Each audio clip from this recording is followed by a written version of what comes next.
Hello and welcome to Camp Xtras. Recently, I played Gambler's Table, and let me tell you how that went in this brief review. Gambler's Table is a new game coming out on January 11th, 2026 to PC. I was not given this game as a gift. I bought it because it seemed fun. This is an incremental game, which means it's a game where you can leave it idle, or it's about slowly gaining progress. I am iffy on incremental games because you have to strike a balance. It needs to be fun and offer a gameplay loop that makes you want to stick around or keep coming back. Some games get this hook right, while others become a chore. In Gambler's Table, you have a table full of coins. Every time you flip a coin, you earn money. You click it first, but as you gain money, you can hire helpers who will flip coins for you, and also you can gain the ability to just hover over the coins to flip them. So when you gain money, you can buy these upgrades along with more coins and upgrades to the different values of each coin in order to gain more money, with the ultimate goal of getting the maximum amount of money in the game. The game is cute overall with a really nice pixel art style. I love the little helpers and all the little hats you can put on them. As you move on, you get more and more coins, and this creates chaos on the screen, and I found that satisfying. You get upgrades that allow you to flip coins that surround a coin that was just flipped, or you can get multiple flips off of one click. Seeing this chaos on screen is fun, yet the audio isn't very good. The coin flip sound becomes a wall of unpleasant noise, and I can only recommend just shutting it off.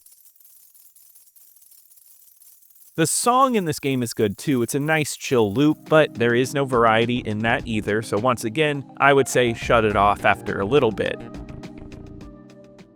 At first, this game had me hooked. The money earned was well done, and it felt like I was always upgrading. The upward trajectory worked extremely well. I felt like I was in a flow, but you do hit a wall. At some point, as in many of these games, you will not earn enough money to feel like there's any progression. At this point, you need to prestige, allowing you to unlock upgrades that make future runs worth more monetarily. This is where the game falls apart. What starts as a fairly fun first few hours becomes a brutally slow idle game. See, many of the upgrades work based on waiting. So one of the best game perks that you can get is allowing your pennies to oxidize. If you leave them sitting for a minute 30 seconds, it gives it a huge boost in money, yet it forces you to wait. Usually when it oxidizes, you get a big sum, but only a few upgrades depending on where you're at. So you might as well just sit around and wait, because at a certain point, none of the other coins give you the kind of money that does. There's also one for leaving gold coins unflipped for 5 minutes, and they make coins surrounding it worth way more. Yet once again, pennies still are the best way to earn money with this perk, so there is more waiting. You can sit around, flip silver coins, platinum coins, and you will earn a little bit of money, but at a certain point, it's just not enough. But you're also not earning enough in order to prestige and get good perks on top of that. And this isn't a game that earns money in the background either, so you need to leave this up and make sure you're moving it every minute and a half, otherwise it's pointless. So at this point, this game just becomes stagnant. So there's this grind that feels like you're barely getting anywhere. This game is beatable, but this idler becomes more tedious than anything. Idlers need to strike a balance of good progression and a grind, but here it doesn't manage that, so it becomes a chore, and gaming chores just aren't fun for me. I'm sure to some that really loves this genre, this is fine, but in my eyes, there are many better games in this subgenre, such as the recently released Xtras, which actually has a great mix of grinding and progression. I find this sad too, as this game's look and idea is really good. There is a fun game under all this, but it needs some kind of fix or patch to make the mid-game less grindy and brutal, because this game does have positive reviews on Steam, but if you look, there's a lot of negative ones popping up recently. It's too slow, and I lost a lot of momentum with this game. This one just wasn't for me, and I might return back to it if they ever make it a bit more fun, but for now, I can't recommend it. But that wraps it up for this short review. Please leave a like, as it really helps me out in the algorithm. Subscribe to keep up with more reviews like this, and check out my main channel, Camp Xbox, for retro Xbox videos. But I'll see you here next time at Camp Xtras.